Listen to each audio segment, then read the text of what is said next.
शहर की खामोश गलियों में जब अभी सूरज भी नहीं निकला होता, रमजान भाई अपनी पुरानी लकड़ी की रेहड़ी लेकर निकलते हैं।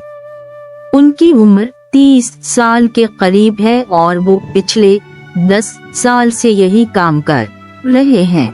रमजान भाई रोजाना सुबह 4 बजे मंडी जाते हैं ताकि ताज़ा सब्जियां ला सकें। रमजान भाई की रेहड़ी पर हर सब्जी साफ सुथरी होती है। वो कभी किसी को एक पाव सब्जी भी कम नहीं तोलते।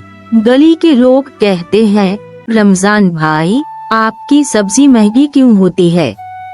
वो मुस्कुरा कर जवाब देते हैं, बाजी ये 100% ताज़ा है और मैंने इसमें कोई मिलावट या धोखा नहीं रखा।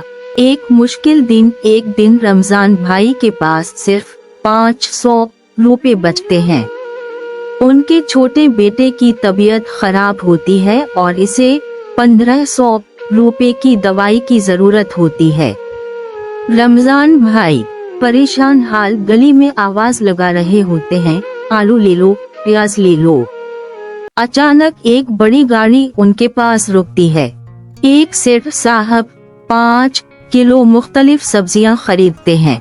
पैसे देते वक्त उनके बटुए से 5000 का एक नोट रेहड़ी के नीचे गिर जाता है और वो चले जाते हैं। रमजान भाई नोट उठाते हैं। उनके जहन में फौरन अपने बीमार बेटे का चेहरा आता है। वो सोचते हैं कि इससे तो बेटे का इलाज भी हो जाएगा और घर में 1 महीने का राशन भी आ जाएगा। लेकिन रमजान भाई का ज़मीर इन्हें झंझोड़ देता है। वो सोचते हैं, अगर मैंने ये 5000 रुपए रख लिए तो मेरी 10 साल की मेहनत और ईमानदारी मिट्टी में मिल जाएगी।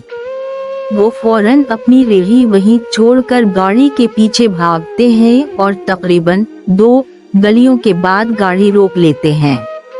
सेठ साहब अपनी रकम वापस पाकर हैरान रह जाते हैं। वो रमजान भाई की गुर्बत देखकर उनकी ईमानदारी के कायल हो जाते हैं। वो न सिर्फ इनके बेटे के इलाज के लिए 10,000 रुपए बतौर तोहफा देते हैं, बल्कि रमजान भाई को अपनी बड़ी सोसाइटी में सब्जी की दुकान खुलवा देते हैं। आज रमजान भाई की अपनी एक बड़ी दुकान है जहां 4 लोग काम करते हैं। वो आज भी वही पुराने ईमानदार रमजान भाई हैं। सच्चाई का रास्ता शुरू में एक बार मुश्किल जरूर लगता है, मगर उसका अंजाम बहुत खूबसूरत होता है।